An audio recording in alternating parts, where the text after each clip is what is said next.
Hey, everybody, and welcome back to the Cinefile.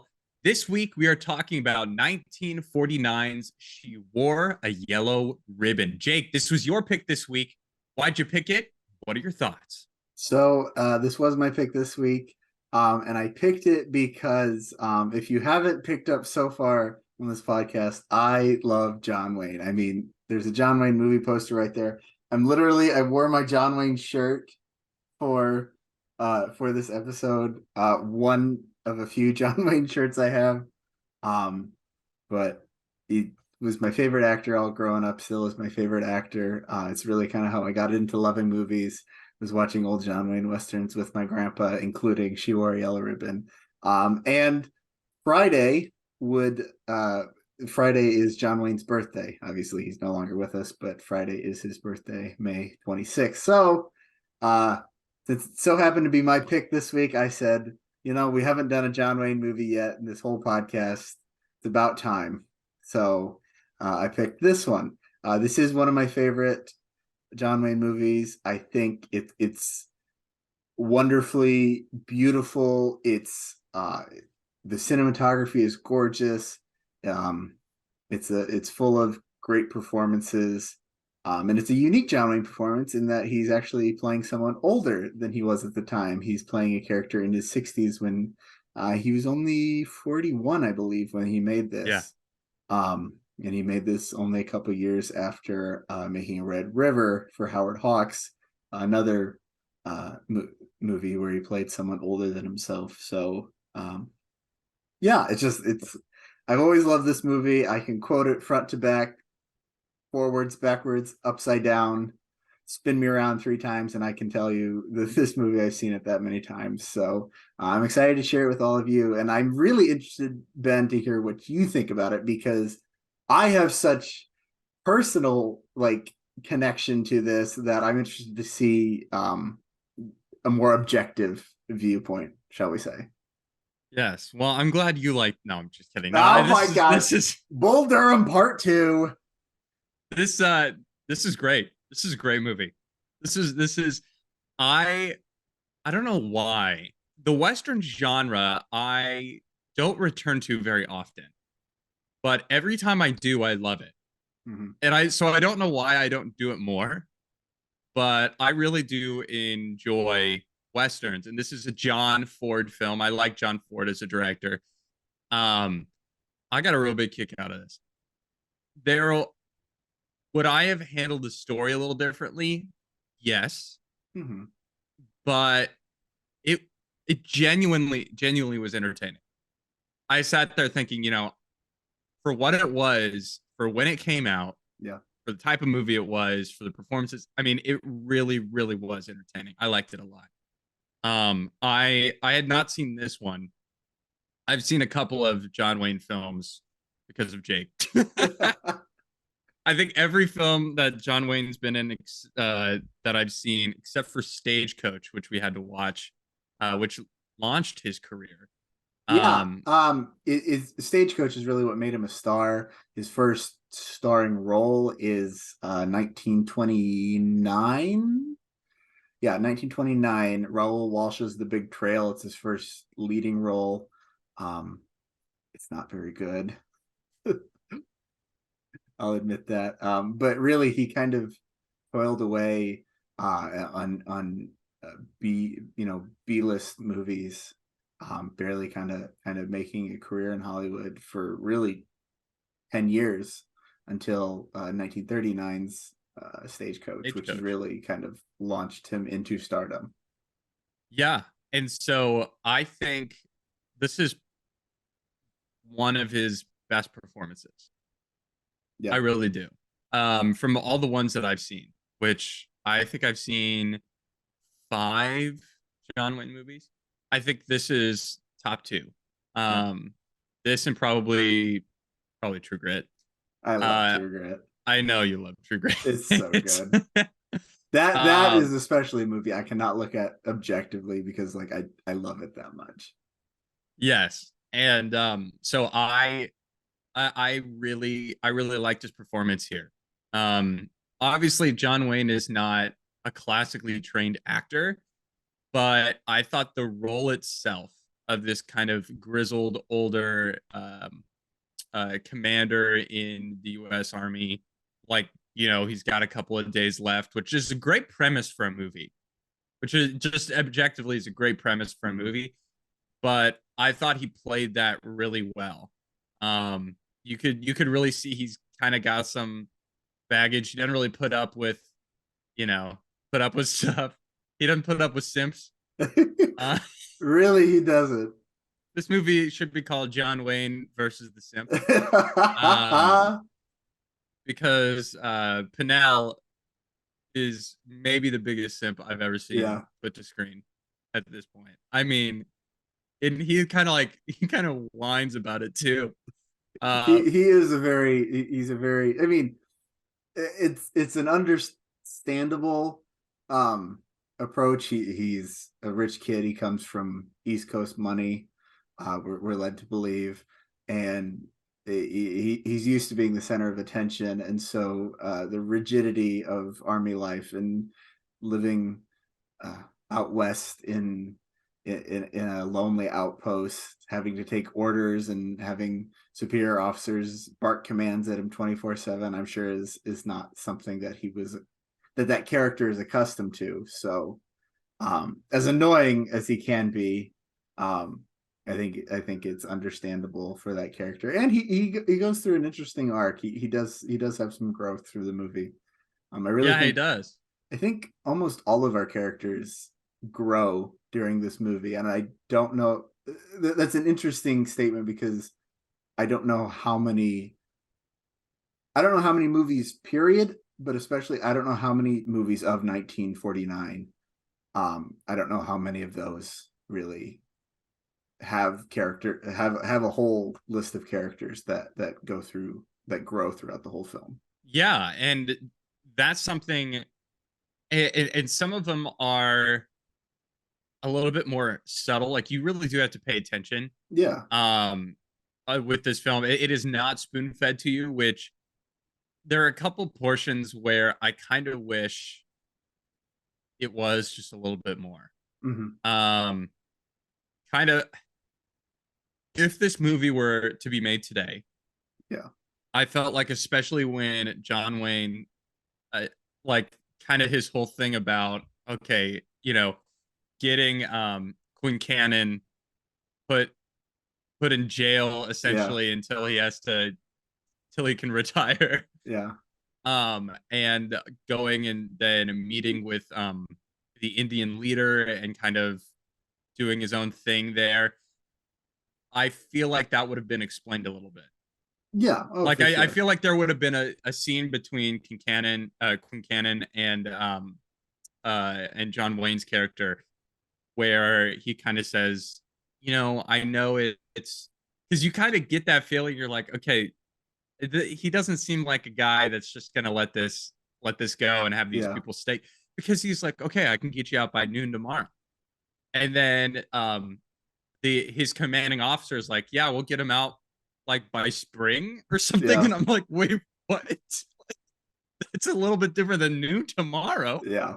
Um, so he kind of takes it upon himself. But if this movie were to be made today, I feel like there would have been a scene between him and probably Quinn Cannon having a discussion saying, I just don't agree with this. And maybe I might be court martialed, but I think here's Mhm. the plan. Yeah, And he might not even say the plan, but to know that there is a plan right. because um, the whole scene of Quinn Cannon going and in the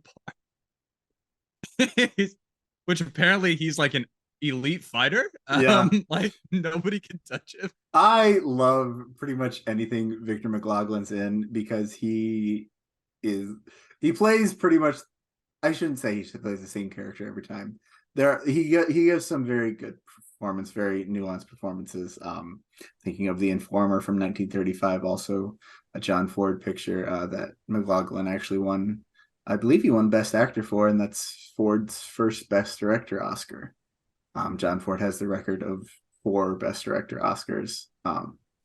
It's a record that still stands today. There's a little trivia fact for you. But I love Victor McLaglen in this, especially when he plays like a supporting role like this. I feel like he brings a lot of levity that in some Ford pick there's always I feel like there's always a moment of like slapstick comedy in a John Ford picture, right? Okay. Mm-hmm. It's a trademark of his, and a lot of people have um derided him for it, have said that it feels out of place, and I agree. It feels out of place in several films. It feels like we're losing tone, but somehow in this, it feels right. It's almost like we come to this point of the story when we're feeling so low for our main character, right? We're feeling so low for John Wayne because his last mission is a failure, and he's not allowed the opportunity to go and rectify what he Fix sees it. in. Yeah, he can't go clean up his mess. He has to retire. And so interjecting this moment of levity almost seems to kind of be an emotional reset for this movie, and kind of really emotional reset for Captain Brittles, John Wayne's character. It allows him to kind of get out of that negative headspace and kind of pointing back, okay, I can't fix it necessarily how I wanted to, but I'm going to figure out how to fix it. And to your point, yeah, I think maybe, a scene where we can show, if not say that, right? Where we can kind of show that character progression. But I feel like that's another a typical John Ford trait, is that there is no excess in this movie, right? There it almost tends towards being too sparse. You know, our coverage Yeah. is almost not enough to understand the story. We understand the story, and I think he tells the story very well here, but you can't miss anything because he doesn't. Ford never overshot anything. I mean, No, he didn't. seriously, he literally like was one of the most economical filmmakers in that there was no excess footage. And he did this because in the studio system of the time, you had once you finished shooting the film, the director and a lot of studios lost control, Right. right? It was turned over to studio editors who answered to the studio head, and the studio heads, the producers, had control of the movie from there on out. So John Ford's answer was, I'm just not going to shoot anything extra, so that way they can't recut this in the way I don't want it. Right? John Ford said, this is how the movie should be. Since I'm going to lose control of this, I'm not going to give them an ounce of extra footage. I'm not going to give them one frame more, because now if they want to change it, they have to invest all this money in reshoots, which reshoots are expensive. And at Even that time, there wasn't reshoots a right. lot. I mean, it not is because today every movie has scheduled reshoots. Yeah. Every movie has scheduled reshoots, especially if the budget is over $100 million. Right. But for this time, they didn't have scheduled reshoots. They One, didn't. because I mean, just the nature of the time, but Mm-hmm. specifically, I mean, film reels. There were still. Was this still in the studio system era? Was this like the end of that? Yeah.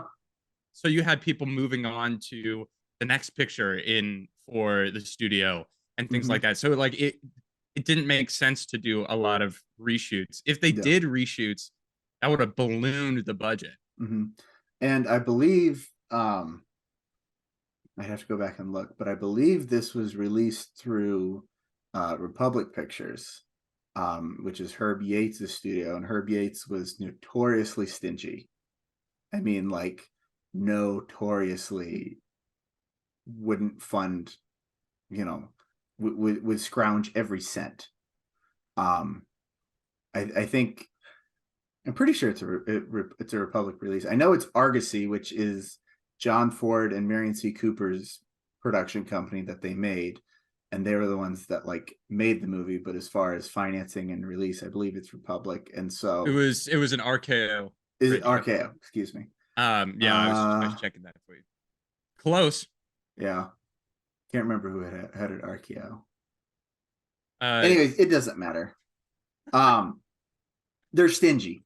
All the studios were stingy at the time, so um, they weren't going to fund a reshoot, and so they were going to have to cut with what Ford gave them, and so he gave them barely enough.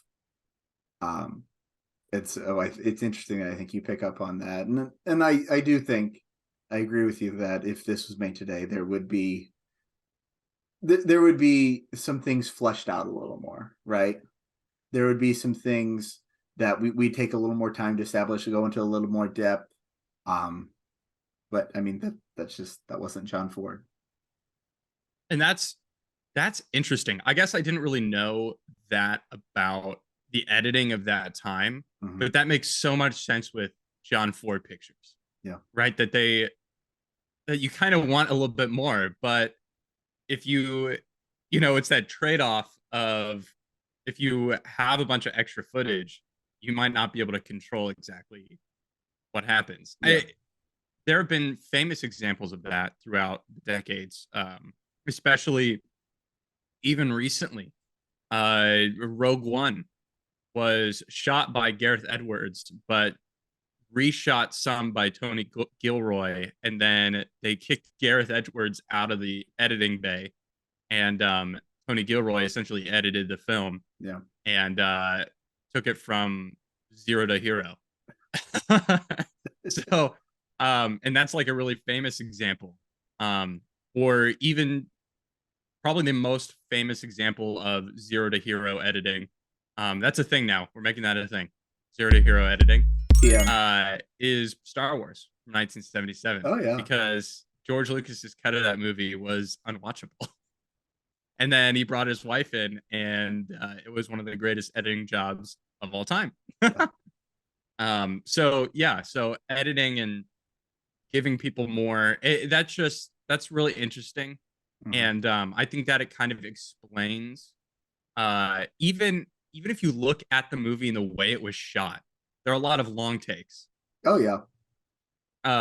So you don't even provide extra angles. Mm-hmm. Even I'm thinking there's one sequence where they're going across this river, um, uh, and I wonder, okay, how deep was that river if they built a platform? Because I felt like I could hear like hollow steps. I don't know, Yeah. but you would expect in modern cinema 3 or 4 different coverage angles of Yeah. that, and there was just one long take. So I, that's I really love that interesting. shot. Yeah. It's a beautiful shot. And it also that shot always makes me smile every time because, like I said, my grandfather was the one who really introduced me to John Wayne westerns. I can remember even as a little kid, sitting there and watching westerns with him, and he always said that it's not a real western until they ride the horses through the water. So I see that scene, and I just smile because I think of Grandpa, and I'm like, yep, it's a real western now. And you're not wrong. Yeah, You're not. Yeah, it's yeah. just it gives it And he that was not extra wrong. like, it feels right. Yeah. I mean, there is. You may not actually put this in the video, but there is video footage of young Jake running around saying, "I'm John Wayne." What's your favorite movie? John Wayne! Yeah! Yahoo! Yeah, And he has a cowboy hat and like a little horse thing running around. I'm John Wayne. I have seen said footage. It is inspirational. I have to dig that out here. Yeah, that. Um, but no, But like I loved this movie so much as a kid that like I would like ride around the house on my fake horse with my fake long gun, and I would like terribly like sing the opening song, the title song for this. And I would get all the lyrics wrong because I didn't understand what they were saying. But I would just cavalry, cavalry. Just yeah, my parents talking about me doing that, but it's like I don't know. This is just a movie that brings me it brings me back to that childlike joy. Yeah, and I wanted to talk about John Ford a little bit more. Yeah. He has a famous saying that you love, which is where's the horizon? Yes. And if you look at the way this movie was shot, I know I said he did a lot of long takes, which is true, but this movie has a huge scope. Oh my gosh, yes. Like especially for the time, the way it is shot, and I mean there's so many beautiful landscape shots. But it gives this scope and provides a scope to this movie that a lesser director might have had maybe a couple of coverage shots of some landscapes, but I mean he really kind of opens it up and has these bigger shots um, that provide just this scope for the movie um, that makes it more interesting to watch because it feels a little bit more immersive. Especially imagine in 1949, you're in Mhm. I don't know, you're in Indianapolis, Indiana, and you're watching this in a theater, and you've never been out west, and to see this on a big screen and Yeah. like that'd be really cool. Yeah. It's shot in Monument Valley, which is a John Ford trademark. It's in northeast Arizona, and kind of where it borders Utah. And it's a place that Ford had fallen in love with fairly early on in his filmmaking career. Shot a lot of movies there, a lot of movies. Stagecoach was shot there. Fort Apache. He would shoot parts of The Searchers in Monument Valley. But this is the first time that Monument Valley was shot in color. This is the first time Ford shot it in Interesting. color. Okay.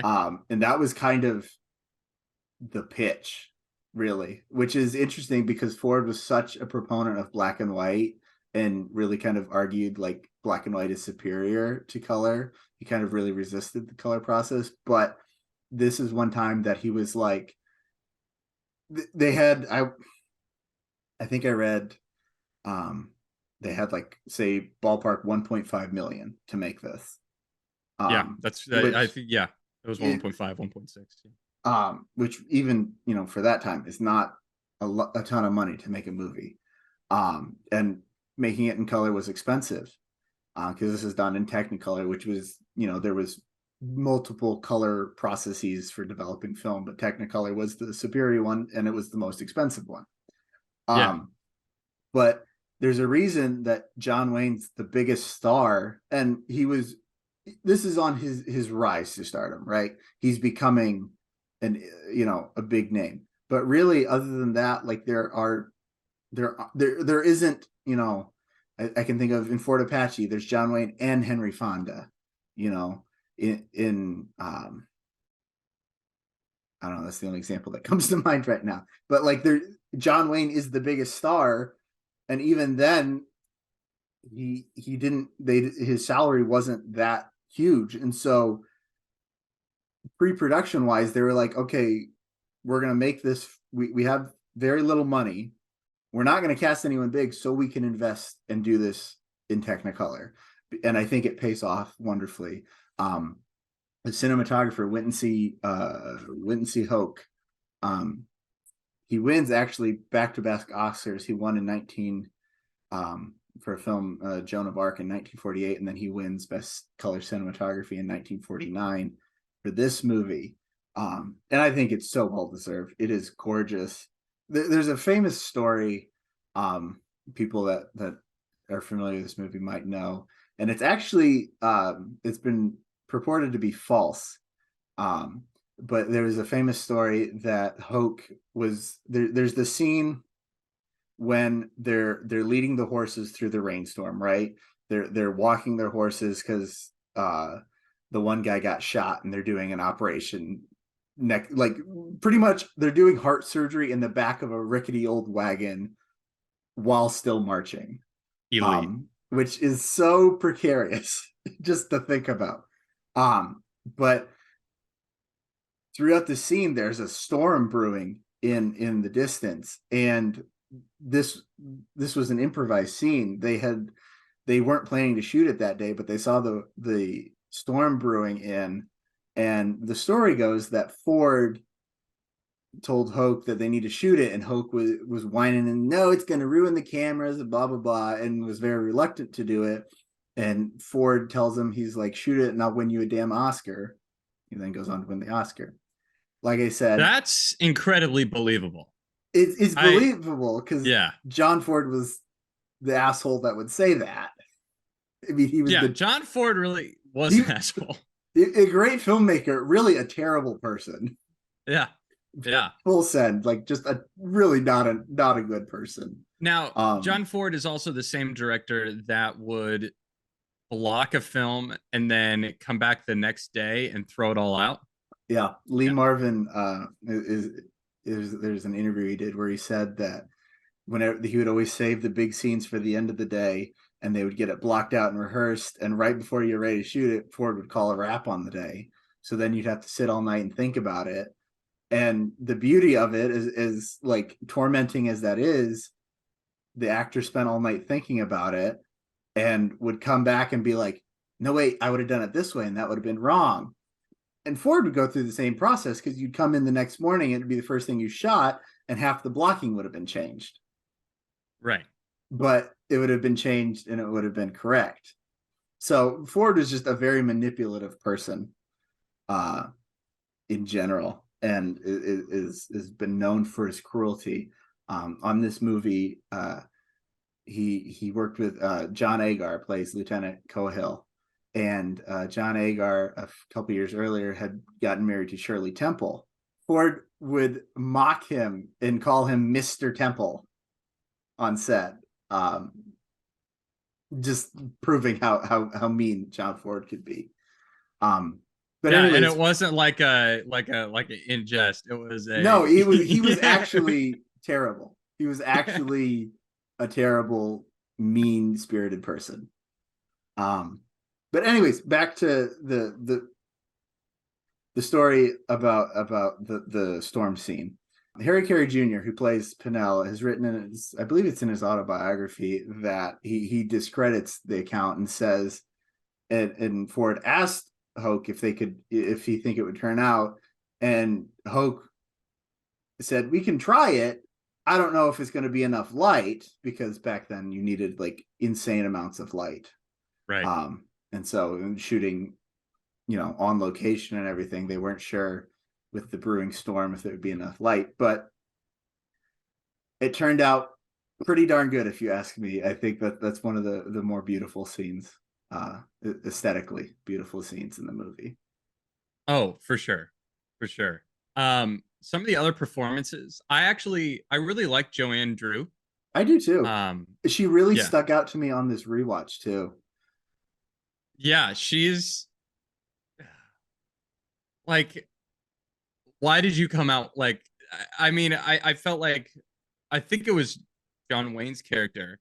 I think he kind of like called her out for saying like, what, you just like wanted to come out west and pretend. Yeah. And she really, I feel like her character, she has this unearned kind of self-righteousness in a way. Yeah. Which is really interesting. But by the end, she kind of has calmed down a little bit. And and that kind of goes to what we talked about at the beginning of this episode of basically every single character, or like main character, even some supporting characters, they each have an arc. Yeah. Which is really cool. Next, we're gonna do Rosebud and Thorn. Jake, what are your Rosebud and Thorn for this movie that you suggested that you unapologetically love? So this is gonna be no surprise. I have multiple roses. Okay. Get the unsurprising one out of the way first. John Wayne. I really think this is one of his best performances. It's incredibly nuanced. It has loads of subtlety, a skill which he is not known for and doesn't show in a lot of his movies. I think he has incredible subtlety in this movie. I think he provides so much depth there are two scenes that really stick out to me in my mind when I think of this movie and John Wayne's performance. I think of when they make it to the stagecoach station and it's all burned and everything. There's it's a beautiful shot, but he shares this beautiful moment with Joanne Dru's character, and she's kind of being like, I'm the one to blame. This wouldn't have happened if it weren't for me being with you and you had to protect me and all this stuff. And he has this wonderful moment of really showing how it's this raw moment for his really reserved character of being, he puts the blame on himself, saying only the man in command can be blamed. And even though it was 100% her fault, but yes. Yeah. Whether it was his fault or not, he takes responsibility in this truest form of, career army officer, honor, gallantry, respect, what have you. He takes full blame for this. And he walks over, and there's this burning wagon behind them the whole time. And he walks over and he kicks out the wheel from under it. And he just turns to her and says, well, I guess we missed the stage, Miss Standridge, and just like slowly walks off screen.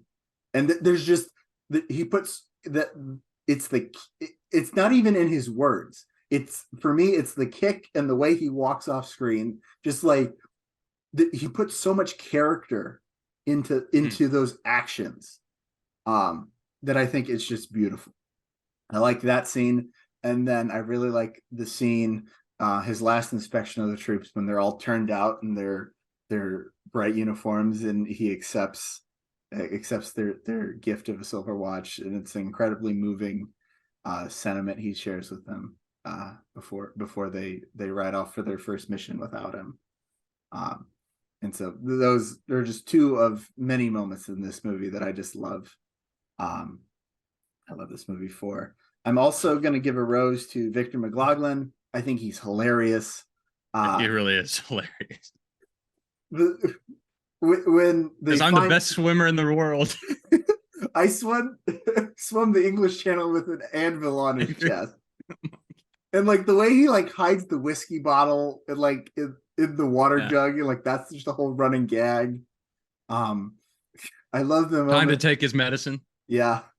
He's like, got it, time to take medicine. It tastes terrible.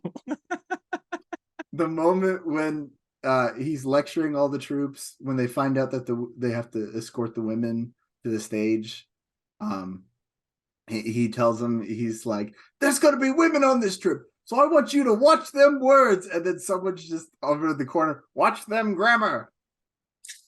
He just is like incensed. It is like looking for someone to rip apart. That's hilarious. And then obviously when he puts on the suit and goes and gets drunk, which fun fact, the bartender in that scene, that's John Ford's older brother. Really? Yeah. Who Henry Ford? No, Francis Ford. Which Francis Ford Coppola? I'm done. Go ahead. Yeah, I know. I never put that together before. Conspiracy theory. But Francis Ford has kind of been credited as kind of an unsung or underappreciated visionary for early silent film. He's the one that got John Ford to come out to Hollywood and start making movies in the first place. Interesting. Yeah. So they have a very interesting relationship throughout Francis's life, but that's Francis Ford plays the bartender there.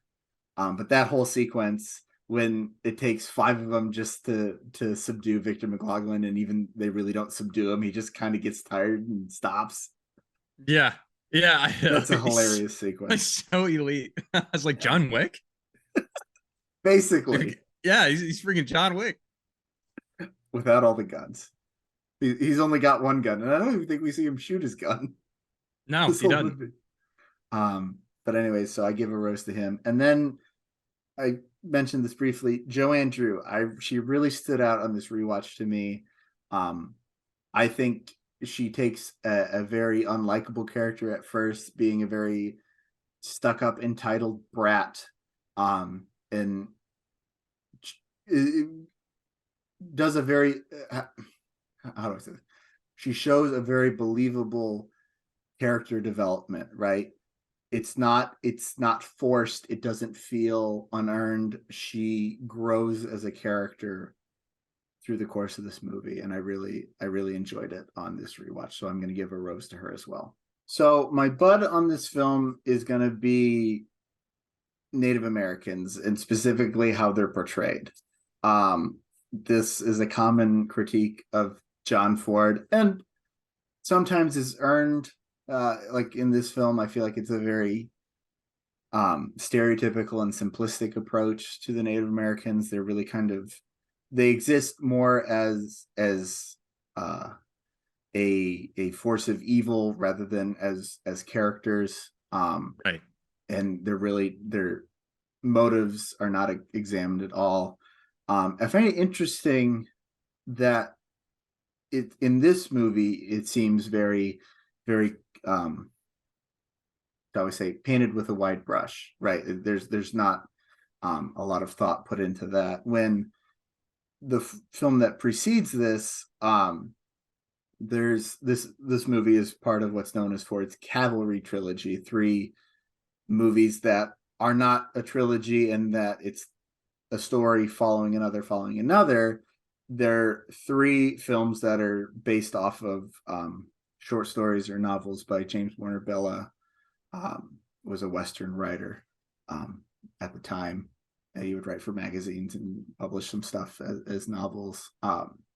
Anyways, the film that really starts the trilogy is Fort Apache, and that has really it's a very forward-thinking portrayal of Native Americans, and offers nuance to their characters and justification, something you did not see in films of the period, that attitude towards Native Americans. And so this movie feels like a step back for Ford in this portrayal, just because I feel like we don't examine those characters really at all. They're really, we don't learn their names. There's only a couple scenes I can think of with Native Americans in them, and so it's very much kind of an afterthought, and played to the stereotype. So that's going to be my bud, just because I say that because I know Ford can do better, put it that way. I know he can give a more thoughtful portrayal. So that's going to be my bud. And then my thorn is the end scene. So there's a almost 4-minute stretch of this movie. It goes after they raid the Native Americans campground and they drive all the horses away. From that moment until you go from that, you see John Wayne ride off into literally the setting sun. And it feels, I think that's a gorgeous ending right there. It doesn't feel cheesy, even though like riding off into the sunset feels like the cheesiest Western thing of all. Like it feels so natural.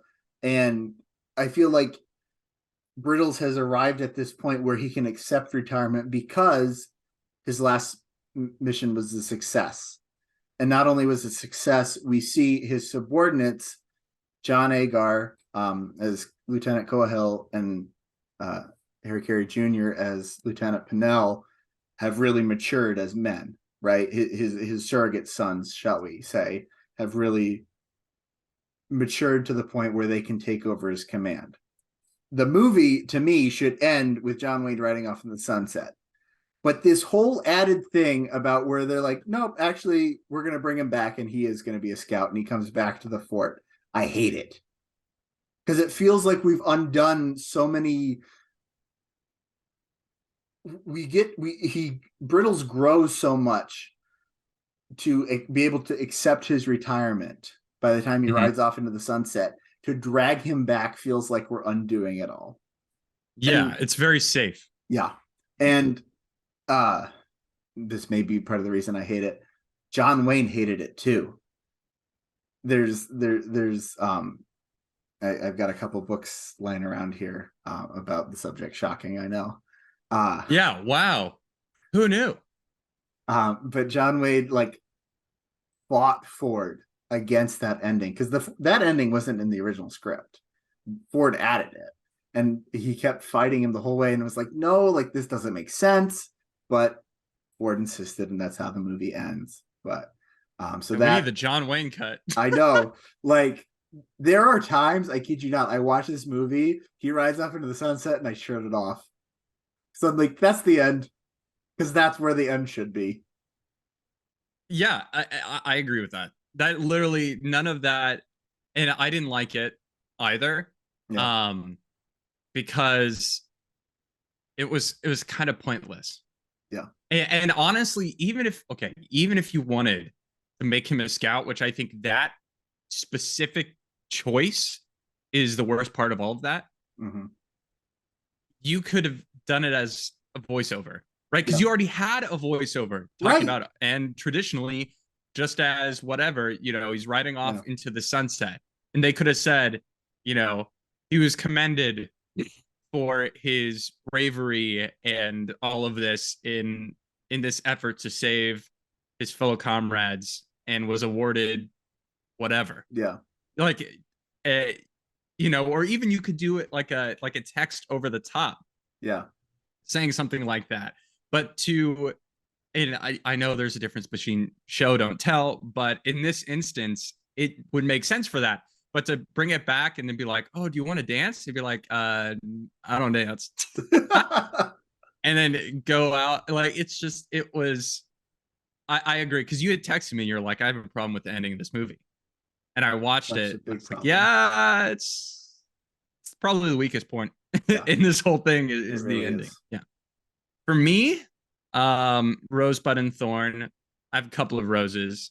My first rose also goes to John Wayne. I really enjoyed his performance here. He, for me, is, and I think I said this before, not a classically trained actor. No. And to expect that from him is a fool's errand. But I thought that his portrayal of Nathan Brittles was very good. I really liked it a lot.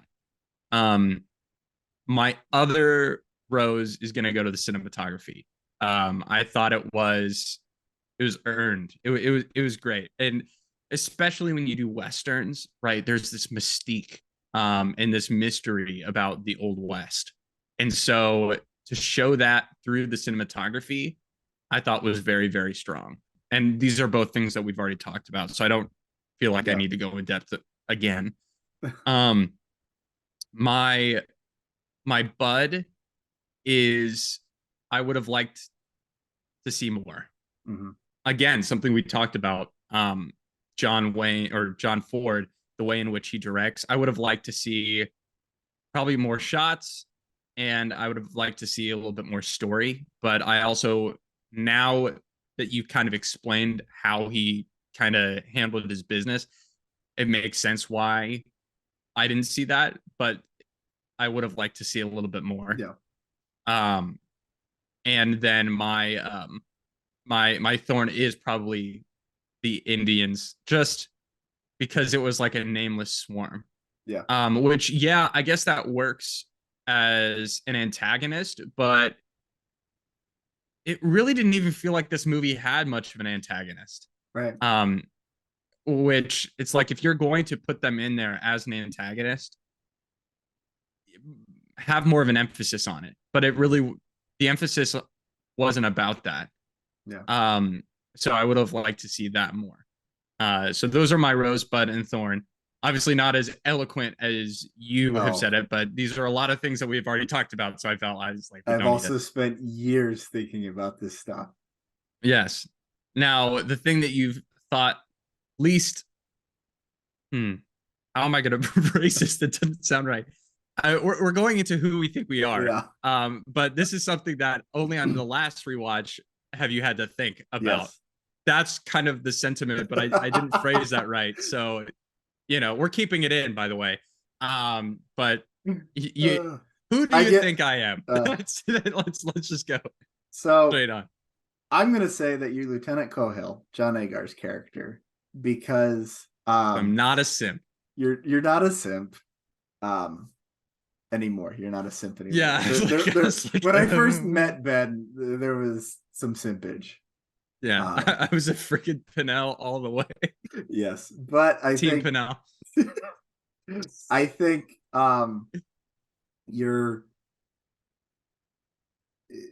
I feel like Cohill is someone who in this movie he obviously has feelings for Olivia Dandridge, Joanne Dru's character, but like it isn't frustrated that she's with Pinnell so much in that he wants to be with her, but I feel like he's like, no, Pinnell like sucks.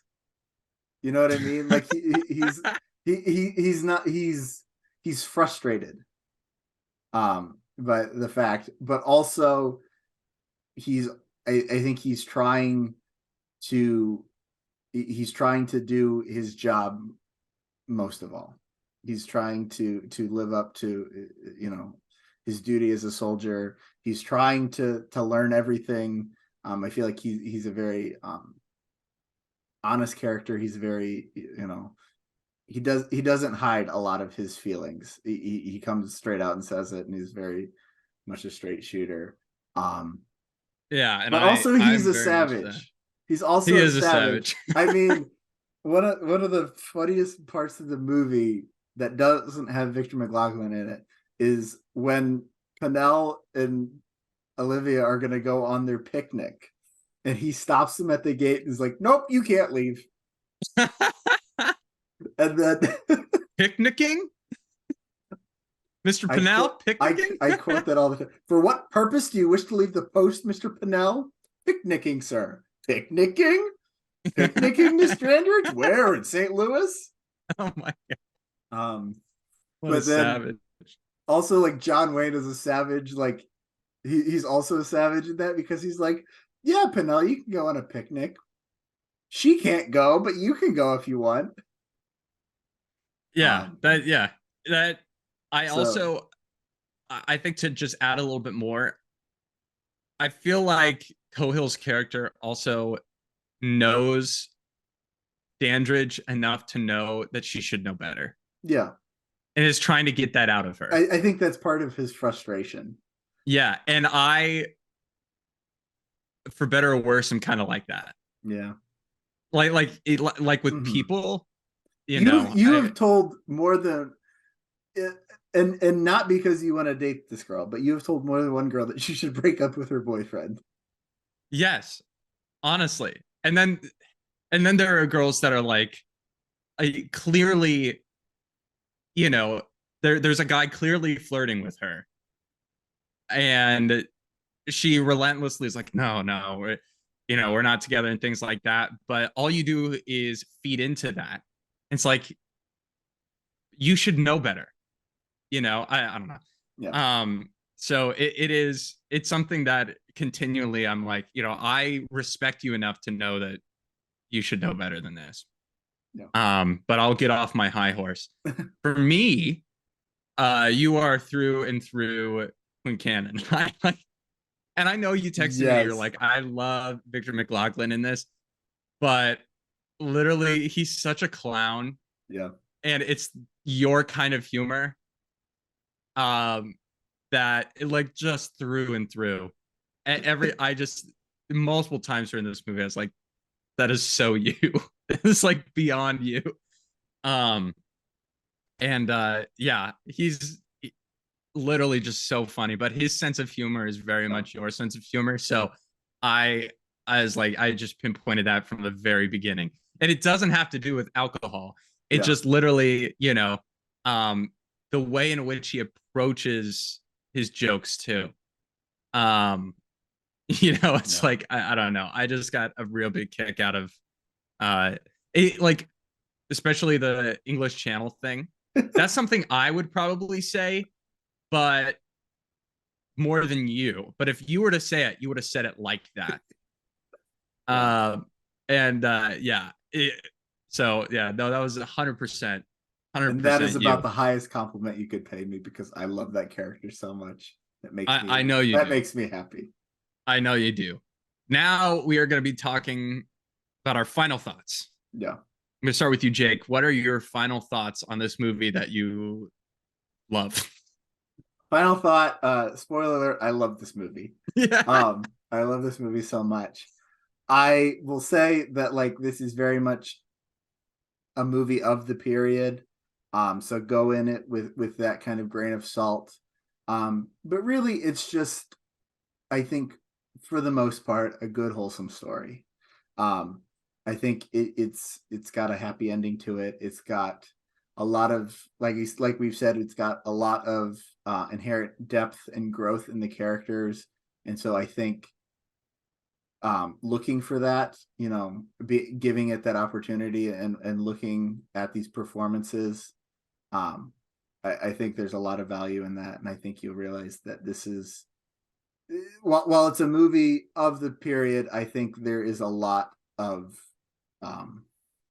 shall we say there's a lot of evergreen moments to this, things that whether you're I can think of this watching my grandpa in his 80s, or I can think of watching it with you when we're in our 20s. Like there are moments that everyone can appreciate from this movie.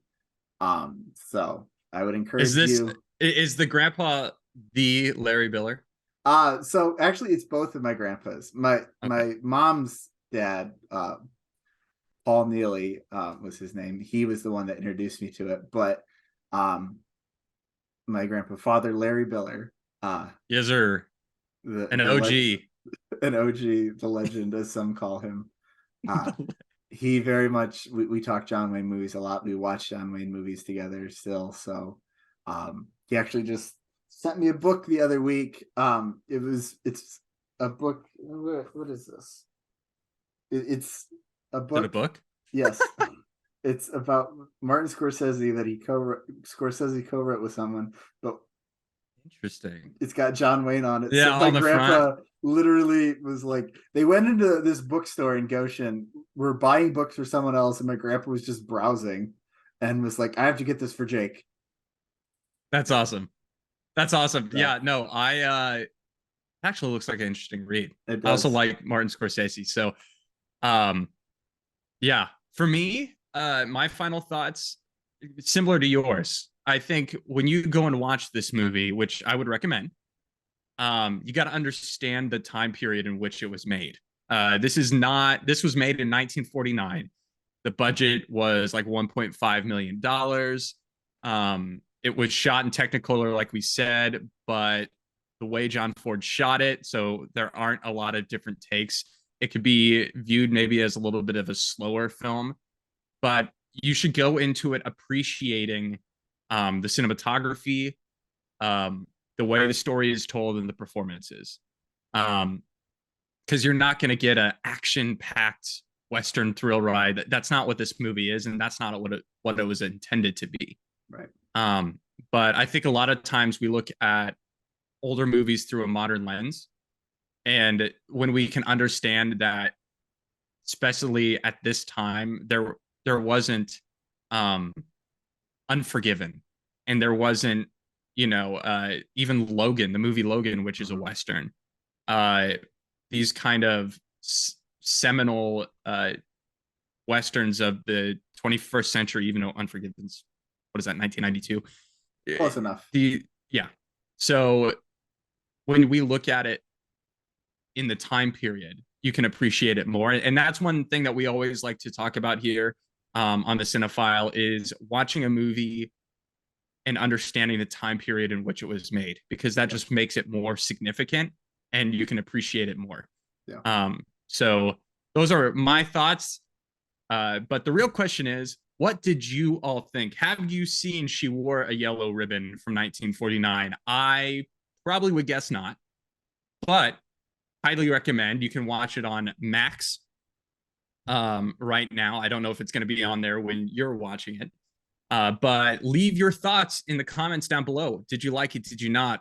What are your Rosebud and Thorn? If you want to see more content from us, hit that subscribe button, hit that like button, and ring that bell, getting all notifications on upcoming content. Make sure to follow us on the Cinefile on Instagram and Twitter. You can also follow Jake and myself on those platforms, except I don't have a Twitter. I don't even want a Twitter. I know Jake loves Twitter. I for like what it is. less. Yeah. Now, but yeah. I just like never think that. It's not that I don't think my opinions are important. I have a podcast, but I just don't ever feel like people need to hear my immediate thoughts on things, because I like to think things through before I say them. That was not always the case. And when it wasn't the case, I did have a Twitter. But also, this isn't the Twitter file. This is the Cinefile, so I'm going to shut up about it. And make sure to join us next week. We're talking Into the Spider-Verse in preparation for Across the Spider-Verse that comes out in the beginning of June. But for Jake Biller, I'm Ben Sparrow. Thanks so much for watching. We'll see you next week. And cut.